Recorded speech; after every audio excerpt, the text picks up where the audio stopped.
Good morning বন্ধুরা, কেমন আছেন সবাই? আশা করি সবাই খুব ভালো আছেন, সুস্থ আছেন। মৌমি তার একটা নতুন ব্লগে আপনাদের সকলকে স্বাগত। আজ 2 জুন। তো সকালের ব্রেকফাস্ট তৈরি করছি। এখানে দুটো ব্রেড আমি সেঁকে নিচ্ছি, ওদিকে চাটা বসিয়ে দিয়েছি। চায়ের জলে যা যাবে সেগুলো হচ্ছে আদা, দারচিনি, লবঙ্গ এবং এলাচ। জল ফুটে গেছে, এবার একে একে এই ইনগ্রেডিয়েন্টসগুলো জলের মধ্যে ছেড়ে দিলাম। কিছুক্ষণ ফুটবে, তারপরে ঢেকে রেখে দেব।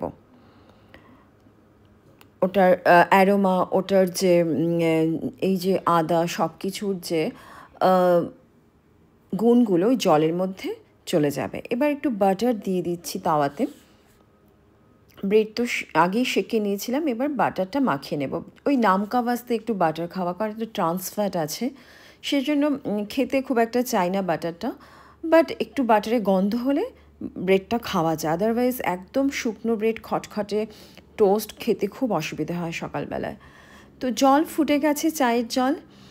এবার একটু ঢেকে রাখবো, তারপরে ওর মধ্যে গ্রিন টি ব্যাগটা দিয়ে দেব। তো ঢেকে দিয়েছি। এবার ওটাকে ওভেন থেকে সরিয়ে নিচ্ছি। আজ এখানে খুব সুন্দর রোদ ঝলমলে একটা সকাল। এবার দুটো কাপ নিয়ে নিয়েছি। গোগল মুকুট এখনও ঘুমোচ্ছে, আমি আর হাজব্যান্ড উঠে গেছি। তো চায়ের জলটা ছেঁকে নিলাম।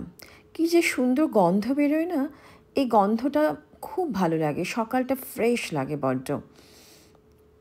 এবার চায়ের জলে টি ব্যাগগুলো দিয়ে দেব। একদম অর্গানিক গ্রিন টি, কস্কো থেকেই আনা হয়েছে। এই ক্রিকল্যান্ডের এই গ্রিন টিটা রিয়েলি অসম। তো এটা এবার দিয়ে দিচ্ছি।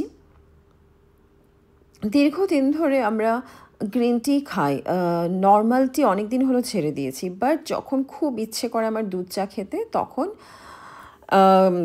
ওই মশালা টিটা দুধ দিয়ে বানিয়ে খাই, বাট উইদাউট সুগার। তো চা তৈরি। এবার ব্রেকফাস্টও মোটামুটি গুছিয়ে নিয়েছি।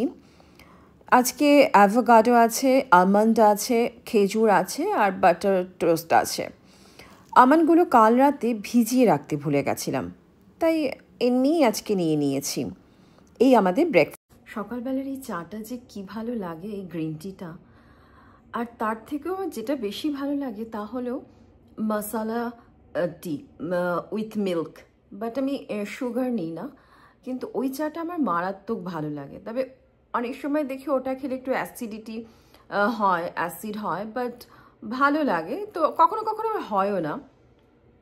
তো সেই চাটা আমার ভীষণ প্রিয়। তো রোজ আমি খাই না, যখন এটা খুব ইচ্ছে করে তখন আমি একটু বানিয়ে নিই ওই দুধ চাটা।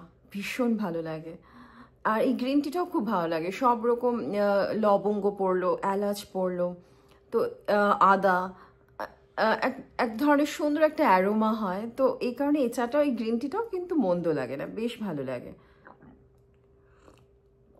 আর এই সকাল চা খেতে খেতে অনেক কিছু ভাবি, কি করব না করব, কি করতে হবে। এক ধরনের মেডিটেশনই বলা যায়, নিজের সাথে অনেকটা সময় কথা হয়। সুন্দর টাইম একটি। ব্রেকফাস্ট করতে করতে ভাবছি আজ কি কি কাজ করতে হবে। রান্না তো করতেই হবে, একটু হাঁটতে যাব, কারণ এই সময়টা সকালবেলাটা চারদিকটা এত সুন্দর লাগে। তো একটু হাঁটতে যাব, আপনাদের সঙ্গেও শেয়ার করব সকালটা। আর রান্না তো করতেই হবে। কাল থেকে 2 সপ্তাহ ছুটি নিয়েছিলাম পায়ে ব্যথার জন্য। তো কাল থেকে আবার অফিস, তো ব্যাগটাও গুছিয়ে নিতে হবে। তো কাজ আছে। আর দুপুরে একটু বসবো, একটু লেখালেখি নিয়ে, একটু ছড়া নিয়ে। আর এখন তো পুজো বার্ষিকীগুলোর অ্যাড দেওয়া শুরু হয়েছে, কোন ম্যাগাজিনে কী ধরনের লেখা নেবে। তো সেগুলো দেখে দেখে একটু লেখাও পাঠাবো। তারপরে বিকেলে একটু প্রাণায়াম করব। তো সব একেবারে টাইমে টাইমে হতে হবে, তার জন্য সব টাইমে টাইমেই শেষ করতে হবে। তো এটা একটা চাপ থাকে, তো চাপ নিলে চাপ, চাপ না নিলে না চাপ। তো যাই হোক, তো এসব আছে, তো দিনটা অনেক কিছু আছে, করতে হবে ঠিকঠাক মতো। তো এখন আপাতত চাটা খাই, তারপর একটু হেঁটে আসি, একটু অক্সিজেন নিয়ে আসি, তারপরে কাজে লেগে পড়ব। বেরিয়ে দেখলাম যে আমাদের অ্যাপার্টমেন্টের ভেতরে ক্লিনিং চলছে, তো ওদিকটায় না গিয়ে বেশ ধুলো উঠছে, সে কারণে এদিকটায় হাঁটতে এলাম। কি সুন্দর সবুজ গাছ, নীল আকাশ, কী যে ভালো লাগে। আর এই সময়টাতে অনেক ধরনের পাখি দেখতে পাওয়া যায়, কত যে নাম না জানা পাখি, ছোট ছোট বড় বড়, কি সুন্দর সেসব পাখি ঘাসের মধ্যে গাছের ডালে উড়ে বেড়াচ্ছে। আর আমাদের অ্যাপার্টমেন্টে একটু ফুল গাছ কম আছে, তবে বড় বড় গাছ খুব বেশি। এবার এই রাস্তাটা ধরে, অ্যাপার্টমেন্ট লাগোয়া যে বাইরের রাস্তাটা, সেটা ধরে কিছুক্ষণ হাঁটব। তো যেটা বলছিলাম, এই সময়টা এত ভালো লাগে, চারদিকটা সবুজ হয়ে থাকে, আর স্কাইটা যখন ক্লিয়ার তখন ভীষণ সুন্দর ফটো আসে, একদম ক্রিস্টাল ক্লিয়ার পিকচার যাকে বলা যায়। অ্যাকচুয়ালি এই যে জায়গাটি, ক্যালিফোর্নিয়া যে এই জায়গাটি আর কি খরাপ্রবণ অঞ্চলই বলা যায়, কারণ বাইরের দিকে যখন পাহাড়গুলো দেখা যায় দেখবেন ভীষণ ঊষর হয়ে থাকে, কিন্তু এরা এত সুন্দর জল দিয়ে দিয়ে এত সুন্দর করে রেখেছে যে চারদিকে খালি সবুজই সবুজ।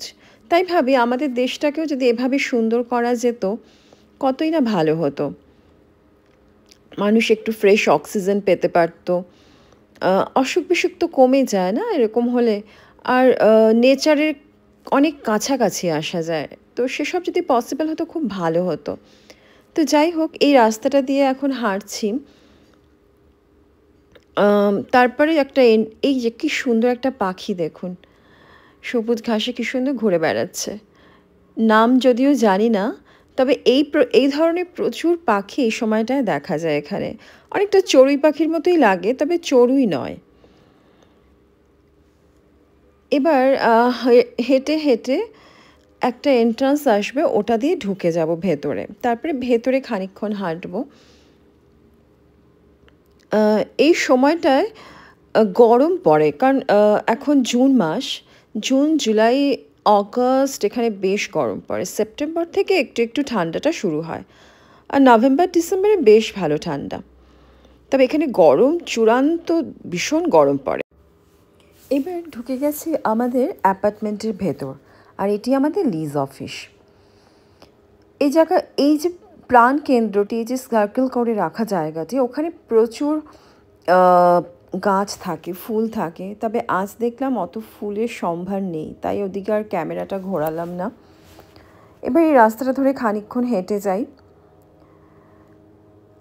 গাছ আছে যদিও, কিন্তু ফুল গাছটা না থাকার দরুন মাঝে মাঝে ভালো লাগে না। আর এই অ্যাপার্টমেন্ট পেরিয়ে, রাস্তা পেরিয়ে যখন পার্কের ওদিকের রাস্তা, ওখানে প্রচুর গোলাপ ফুল ফুটে থাকে। ওদিকটা আরেকদিন যাব না হয়, আজ এই ভেতরেই একটু হেঁটে নিই, কারণ বাড়িতে গিয়ে প্রচুর কাজও আছে, আর গরম হচ্ছে। এখন 10:30 11টা বাজে সকাল, তাপটা বাড়ছে, বেশিক্ষণ হাঁটা যাবে না। এবার এই রাস্তাটা ধরে খানিকক্ষণ হেঁটে একটা ছোট্ট এন্ট্রান্স পড়বে, ওটা দিয়ে ভেতরে ঢুকে যাব। তো ভিডিওগুলো কেমন লাগছে বন্ধুরা জানাবেন, ভালো লাগলে লাইক করবেন, কমেন্ট করবেন, আর চ্যানেলে প্রথম থাকলে প্লিজ চ্যানেলটিকে কিন্তু সাবস্ক্রাইব করে নেবেন। আবার দেখা হবে, খুব শিগগিরই দেখা হবে একটা নতুন ভিডিওতে। খুব ভালো থাকবেন, সুস্থ থাকবেন সবাই। আজকের ব্লগটা এখানেই শেষ করছি,